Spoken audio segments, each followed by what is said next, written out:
This video was sponsored by Enhance, NeoWatt, ABRP, Elbilmek, Kempower and EB Hub. Yo, what's up? We're back in Norway and we're gonna test the beast from the east. This is Zeekr 7 GT, but it's the rear-wheel drive with the golden 75 kilowatt hour LFP battery. It's only 400,000 NOK for this. They have stripped down some equipment, but it's still efficient, right? We're gonna test how efficient this is versus the all-wheel drive privilege. So one thing is that it has different tires, Michelin E primacy, and then 19-inch versus 20-inch on the more expensive all-wheel drive. And then other than that, the same space, actually slightly bigger front. The back seats are still nice, but it's just some fabric here versus some leather. Front doesn't have the massage anymore, also doesn't have the ventilation. We don't get the head-up display, and I don't remember all the other stuff, but oh yeah, Android Auto wants to start every time, but okay. So let's get in position first. Okay, let's check the weight. This is outside the driving cycle. Front axle 1,000 and wait. Okay, 1,060 kilograms or 1,070 then. All right. The whole car. This is rear-wheel drive, so it should be more tail heavy. 280. Wow. It's 140 kilograms lighter than the all-wheel drive, and with more equipment. Okay, that makes sense. And also bigger battery, yes. But this is LFP versus NMC or NCM or YMCA or whatever it is, the other 100 kilowatt hour. Okay, now we are outside of Circle K, Tangen. So I will reset trip 1, trip 2. I kept it since we finished charging to 100%. So reset this trip. Okay, all is good, and then we go. Okay, and we're gonna start with doing the 120 test first. That's 123 on the speedo. Yeah, we will drive to the north now, Rudshøgda back again. So the car, just like the other one, shows you how many percent you will have at arrival. That's good. Yeah. Other than that, the car is quite similar. It seems to have many of this. Okay. Yeah. Good news. When I talked to the Norwegian importer, they say that Göteborg, they are the Zeekr Design Center in Göteborg, they are working on the software wish list or whatever. Like the video I uploaded with the 36 points that should be fixed, they're working on fixing some of them, right? So if we can get at least half of that, 18 points fixed, that would be great. Yeah. But even though this is the more affordable, smaller battery and rear-wheel drive, we still have nice comfort in here. And also good space in the back. Wow, yeah, great. But when it comes to noise levels, okay, we have some rough Norwegian asphalt, but the privileged all-wheel drive had 20-inch Michelin Pilot Sport EV, whereas here we have Michelin Primacy E. Primacy E should be more efficient. Well, I mean, it's narrower and 19-inch, but maybe they're not that good in noise. I'm not sure. Yeah, but okay, whatever. We're gonna test the efficiency. That's what matters in this test. And today is 29th of July, so it's still Fellesferie. There are still lots of campers out there. Yes, these kind of campers, the left lane campers. So might not get a clean run. I try to start as early as possible. Oh shit, man. Yeah, so okay, I need to probably compensate for the slow driving. Yeah, ABC, always be compensating. Wait, I feel like we have some slight shake in some of the wheels. Yeah, could be one of the front wheels that are not properly balanced. You might be able to see it in the camera. I guess that doesn't affect the consumption, right? Wow, the all-wheel drive had 222 watt-hour per kilometer in this test. We are currently at 183 watt-hour per kilometer only. The temperature was similar, well, slightly warmer today, but well, we have tailwind now, 4 meters per second tailwind. So, of course, this is why it is very. What the heck? No, don't. I hope they fix this in Göteborg. Oh shit! Come on, no. Okay. Let me show you guys here. General. Yeah. So no, system. There. It's running on this version. No. You're ruining my tester. Go faster. Okay. And also you can look at the Zeekr AD here. There was one setting here. Adapt to route ahead has been turned off, but it still does that annoying slowdown in the curves. Okay, what I'm going to say is that yes, this is very important that we do the ABA testing. Don't just test from one point to another and then assume things. You have to go back to the starting point to get the compensation for the wind and so on, also elevation change. We are now at Rudshøgda. This is the turn-on point. So yeah, this car has just regular suspension, no adaptive suspension, unlike the more expensive Privilege, but it's still nice and comfy, and I don't feel like it's bought anything. And then it's lighter, you know, 2.2-ish tons only. Oh, really? I'm just going at 45 kilometers per hour in the roundabout and the wheels were skidding. Oh, really? Okay, this is, I guess, the downside of the Primacy E. Let me try again here.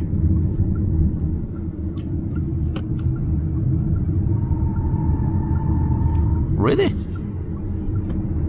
I mean, I tend to go the same speed with other cars too. They don't skid in this in the roundabouts. Okay. Maybe we just have efficient tires, but not that good grip. Well, that was new. Wow, the consumption was only 190 watt-hour per kilometer. This is way better than the overdrive. Okay, slightly warmer, but alright. I need to check the distance error, and then we do the 90 test. Alright, same route. We go to Rudshøgda and back again. Yeah, now we have to cruise at 93 on the speedo to match 90 GPS speed. Still nice and warm, 21 degrees Celsius. And this rear-wheel drive Core has different sound system than the more expensive Privilege. So how good is it? Well, let's try.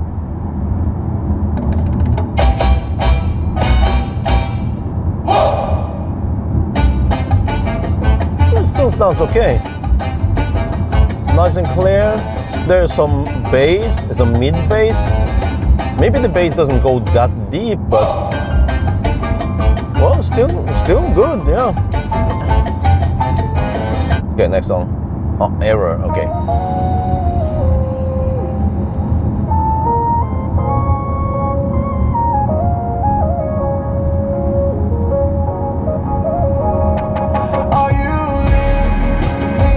Yeah, wow.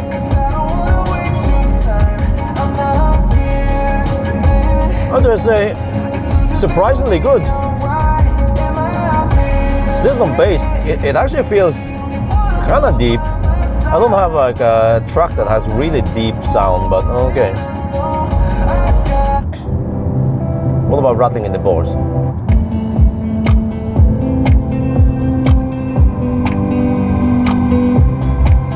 Slight, maybe not that much. I wonder if these are the main drivers. Do they? Let me check, but maybe it doesn't have a subwoofer. Well, I mean, it sounds deep like a subwoofer. Okay, this truck actually has some deep bass. Wow. What about when you crank it up?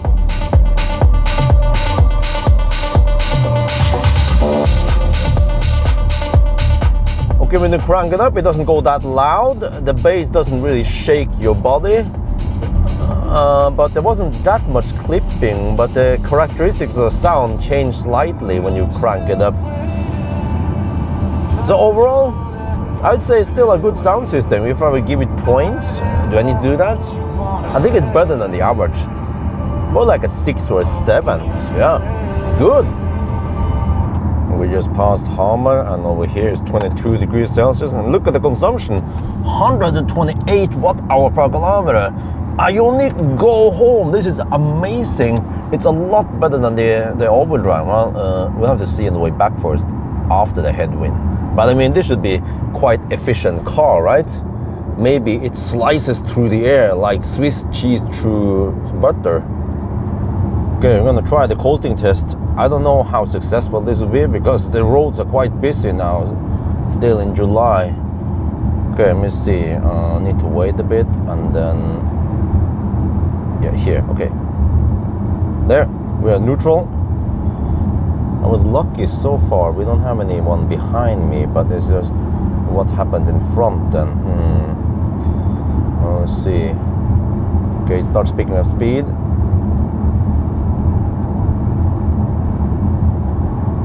Alright, okay, we hit 120 kilometers per hour. We have tailwind, you know? We have the tailwind advantage and the hot weather. Well, hot 22 degrees Celsius. But then we might be blocked by traffic. Okay, good. The Toyota went in the right lane, alright, but will move in front of me. Getting some serious speed now, barely legal speeds. Okay, picks up speed, that's good. Getting pushed in the back also by the wind. And then with efficient tires, like the Primary E, that should also help, right? Everything should be good now to get the best coasting. Okay, it's still a downhill here, even though it doesn't look like it maybe. Yeah, it seems like we were lucky with the traffic. Okay, good. Now this section here is slight on the asphalt here is slightly I'm not sure how to call it. It's more rumbling, right? It's not as smooth here. Here, if I go slightly off, then it's smoother. But then, is it cheating to go on the smooth side here? ABC always be cheating. Look at this, we're still coasting. Wow, the classic Ioniq and the ID3, I think. Oh, no, kind of stopped here. Or I mean, hit 90 kilometers per hour here. This still glides. We are still gliding. Oh, this is good, man. Just better be a good 1,000 kilometer challenge, right? With a golden battery that charges faster. Wow, look at that. Here, whoa, there. Wow, that is very good. Very good indeed. We're back at Rudsak now. Wait, we try here. Oh, wait. The buttons for the windows, they are inverted. Okay, wait, there's traffic. Okay, I have to wait a bit here. Wait until I can go fast enough. Okay, let's go. Let's go at 40. That was only 35, 30, yeah. 35, let's try 40 then, ish. Or 45 like I did last time.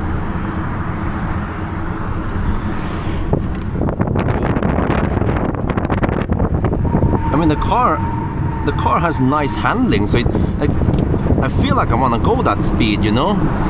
But then the tires doesn't match the car's handling capabilities. Oh well, that's a slight bummer.